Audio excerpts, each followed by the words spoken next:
What is up, Super Tubers? It is ID here at Geekdom, and on this video, we're going to be talking about and speculating about how did Krillin seduce Junanago, aka Android 18, Artificial Human 18, or if you're really hardcore, Lazuli. And the one thing I like talking about more than Dragon Ball is evolutionary psychology, is females, relationships. You know, I love talking about this stuff, and I'm not going to do it alone, because joining me is from Space Australia himself. You know him as Super Jayain. Better be careful, though. Space Dingo will eat your space, baby. All right.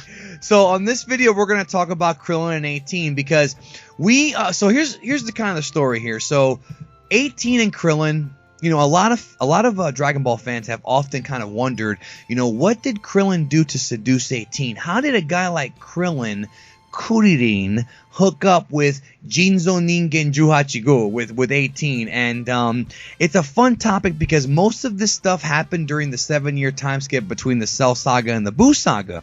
And a lot of fans have wondered, Jay, you know, again, how can Krillin seduce her when she's A, stronger than him, and B, you know, doesn't really seem like she would be attracted to him? But there's hints in the series, and there's things that go on that can kind of give us a clue about where this happened, because by the time that we come back to our characters in the Buu Saga, they've already been hooked up. And the first misconception that a lot of fans have, which I want to really dig into right now, is the fact that 18, some people feel, is out of Krillin's league. But if you, in my experience, my friend, if you have the confidence, if you can trigger what a woman wants, if you can trigger her desires, if you can trigger, you know, her needs, her primal needs, even though she's half robot or whatever, half mechanical, she's still a female, and I think Krillin did this. Krillin already had the hints there. 18 kissed him on the cheek, and that could have just been a friendly kiss, but for me, if a girl kisses me on the cheek as a how's it going? Now, what if a girl kisses you on the cheek after literally kicking the ass of all your friends? Then what do you do? I'd probably be a little bit intimidated, you know what I mean? But look, it's always been interesting to me because I always struggle to see how 18 finds Krillin attractive, or what she sees in him, because A, he's a very short guy, and traditionally females like their male counterparts. They like their males to be taller than they do. They don't like dating males shorter than them. There's something to that, but that's not always the case. But go ahead. It's not always the case, but it's very common that a female would like her partner to be taller than her. And then the second thing is what you brought up earlier. Krillin is much, much weaker than Android 18, and a female likes it when a male takes charge and is the strong one, basically take charge of the relationship. And you know, I really don't see Krillin doing that in that relationship. I really feel that 18 wears the pants, which is quite strange. Maybe Krillin likes being whipped. And that is a possibility, without question. Now, I think, because the relationship, especially with what happened in the events of Resurrection F, which I'm not going to talk about here, it's really actually a very small scene. It's not a big scene. And even if I spoiled it, it wouldn't really be a big deal to a lot of people, but I just don't want to talk about it here. But I do think that their relationship, based on the way they interact with each other during the Buu Saga, I do think that it's actually a pretty good relationship. And here's the way I saw it, is that even though Krillin is you know, physically weaker than 18 and short, the thing about Krillin, the thing about Kuririn, is that he's not an ugly guy. And obviously the creators of the show kind of recognize that the guy does have some game. Without question, he has some game. And the thing about Kuririn is he's an example of kind of a guy who can kind of really, you know, can kind of attract women just because they're so genuine. And that's the thing about Krillin that we've kind of known from the beginning, is that he's a really genuine guy. So when we really examine 18 and we examine her history, especially with the recent information we've gotten from Toriyama about how Dr. Garo pretty much got her when she was, you know, her real name is Lazuli and she was a human, and Dr. Garo found her and kind of implanted, you know, mechanical enhancements inside of her and whatnot. This woman, 18, when we really think about it, she was kind of kidnapped at a young age. She didn't go through her development that normal people go through. So when she met Krillin, I feel like Krillin was the first guy Krillin was the first guy to actually show her that he cared for her. I think that she found him attractive because she kissed him, but she probably knew that whatever, this guy's like whatever, she just did it to mess around. But I think that when she kissed him, it triggered Krillin to kind of have a crush on her. He destroyed the remote, which was that was the first act of him showing affection for her. And the second one was removing the mechanical explosion bomb inside of her. So I think that's what began kind of 18 understanding that she is capable of being loved, even though she is a tough chick on the outside. On the inside, she's still a woman. And the two things that women love more than anything are affection and attention. And just from the little stuff that we see in Dragon Ball Z, Krillin definitely gave her that. I agree with everything you've just said, and I'll raise a couple more points. That's Krillin, on the way to Planet Namek, he was on a spaceship with Bulma for 6 months, and you could put it down to it being a friendship dynamic, but we can assume Krillin didn't put the moves on Bulma when Bulma was walking around in her underwear on the spaceship. That's one of your favorite scenes. I know that one. And then the second thing is, I do remember and do recall in the manga 18 telling Krillin to be careful when he was going to go with Goku, Vegeta, and Piccolo and Supreme Kai to fight, Deborah and Babidi. She does care for him, bro. She does. There is definitely a connection there. She fell for the nice guy thing, which some girls do genuinely like the nice guy out there. One of the big misconceptions that I've talked about many times is that there is a difference between a nice guy and a soft guy. Huge misconception. Women like men to be nice to them. Very few girls actually like to be in abusive relationships. But what they don't like, and there's actually an article on superfriendsuniverse.com that Mike Trojan wrote, cheap plug, about how women don't like pussies, for lack of a better term. And we mean that in the slang sense, not in the literal sense. They don't like soft guys. Most girls don't like cowards. So even though Krillin might not be the strongest of the Z fighters, definitely not stronger than Vegeta or Trunks or any of those guys, he's still not a coward, and he shows his bravery time and time again. She saw this guy take on Perfect Cell in the anime. The guy has shown some bravery, but my point is, nice guys, that whole thing about girls not liking nice guys, no, they're okay with nice guys, but if you're soft, then Krillin was definitely never soft. I think that what Krillin did was something called unconditional positive reinforcement, which is he basically... this is my guess. We don't know. We're just speculating. During those 7 years, I think Krillin actually tried his best to get with her, and I think she freaking bit, bro. I think she bit. And that's the thing about females is that, sometimes we as human beings, male and females, we play games and this and that, but I think that her seeing the affection that he showed her is kind of what kind of suckered, I don't want to say suckered her in, but I think she understood that this guy was genuine, that he was brave, and let's be real, bro, he turned her on. That turned her on. That stimulated her primal triggers. Yeah, I can agree with everything you just said. Some women like bad boys was more the point I'm getting at. And so some women won't always go for even the nice guys who have got balls, you know what I mean? Like, I consider myself as a person, we're not talking about me, we're talking about Dragon Ball mixed with females, but me as a person, I'm a nice guy, but at the same time, I'm no bitch either. So I think, I can definitely see Krillin's dynamic there.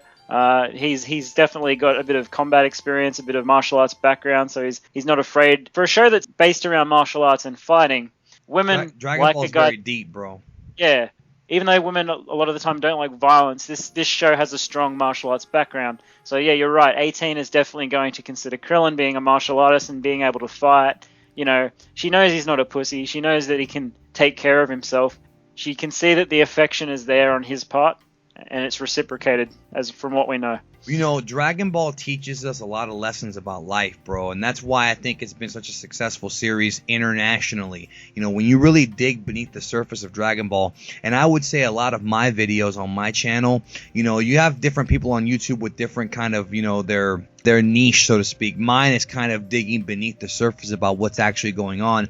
And you have two relationships. You've got the Vegeta Bulma one, which is very much what you're talking about. She was turned on, obviously, by the fact that he was, very similar traits to Krillin. He's very brave. He's a little bit stubborn. He's very driven and very motivated. See, that's the thing. Guys, ambition, women love ambition because they know this is where we're going to get deep here. They know that even if you're not where you want to be, you know you're going to get there. And in real life, in our real world here on Earth, it's financial stability, it's success at work, it's social success. In the Dragon Ball world, Vegeta wanted to transform into being a Super Saiyajin, training his ass off, because he saw Goku and Trunks do it. That turned Bulma on and he did it. He accomplished his goal. She knew he would. She knew that he would. But when you look at the 18 Krillin relationship, it's different because she fell for the fact that he was a nice guy.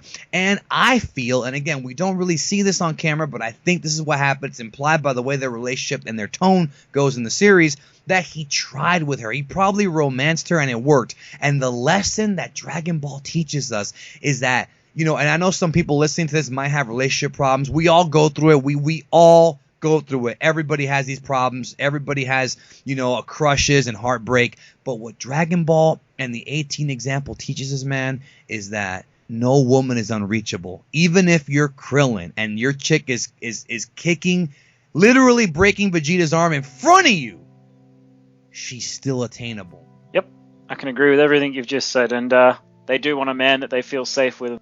Even though Krillin didn't really have a lot to his name as far as we know. But, that's definitely a dynamic there, I believe, behind 18's relationship with Krillin. I think 18 probably felt safe with Krillin. Would you agree with that? I think that she knew that even if he wasn't as strong as her, that she knew that he would always be there because he showed that affection. Because you have to understand the things that, it's very deep, bro. The things that he did for this woman, he knew that she was potentially very dangerous and a threat to the Earth because of the warning that Trunks gave them. He knew that she had a bomb inside of her that could really screw up a lot of things, including kill Goku at the time the remote control was created. They knew all this, and because he felt something, he felt that she was not as bad as Trunks had said because of the changes in the timeline, and he was right, bro. He gave her a real look as a person, and that's kind of what it is. Like, when you look at the Z Fighters and the androids, 17 and 18, they're just seen as enemies, objects, and villains, but when you really look at it,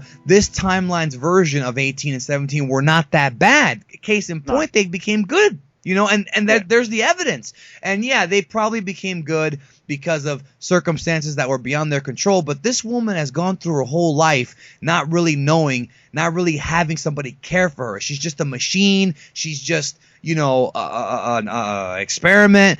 But the fact that this guy saved her life on multiple occasions and tried to, and then I believe continued to really show that he cared, bro. Women will fall for you if there's attraction, and the kiss shows there's attraction, and he showed that he cared. So I think that at the end of the day, bro, 18's a big softie, and Krillin's game was just to be very genuine with her, and she bit, and they have a kid together. And if you know anything about psychology, you know that if you have a kid with somebody, even though the bond romantically kind of shifts into it being about the kid, it does bring couples together in general. In other cases, there's other examples of it not being like that, but in general, it does bring couples together, having an offspring. And I think that's what happened here. I think when Marin was born, I think she kind of was locked into Krillin, bro. She could have gone with anybody, but she stuck with him because, like I said, he showed her, he filled the void, literally, and if you know what I'm saying. So they're all really good points, yeah. Yeah, leave a comment below. I want to know you guys' thoughts on this. How do you think Krillin seduced her? Like I said, I think he just went very genuine with it. And sometimes that's what you have to do. There's all these like charlatan books and these gimmicky reality shows about dating and nonsense like that. But at the end of the day, we're all primal creatures. Dragon Ball is a reflection of life, even though it's fiction, and we can all learn from it. You can attract attractive women who quote unquote are above your league, even though in real life they're not above your league, because we're all humans and we all have something to offer to the world, including each and every one of you and you, Jay. So if somebody sees you for what you have to offer to the world and they love you for it, then that's as genuine as it gets. No games, no mind games, no trickery. It was just to the core, bro. So I like talking about this stuff. Confidence and speaking to women is something that you need to learn through life experience, and Krillin's obviously learned his share of it through failures and successes with women. Some of them we may not have seen. Krillin basically teasing her, and I think she bit. I like that. All right, well, leave a comment below. I want to hear your thoughts, folks. How do you think that Krillin seduced this woman? And also, I was going to talk a little bit about the Marin thing, because if you watch that last Garler Jr. episode with Marin, there's a lot of deep stuff going on there. If you want me to do a video on that, please comment and let me know. I usually don't talk about that kind of stuff, but if you really like, I'm telling you, there's some deep stuff going on there with Marin in the last episode, because the last episode is an example of what not to do in the Garler Jr. saga is what I'm talking about. Not only the whole saga is an example of what not to do, but thanks for listening, and I'll catch you down the road.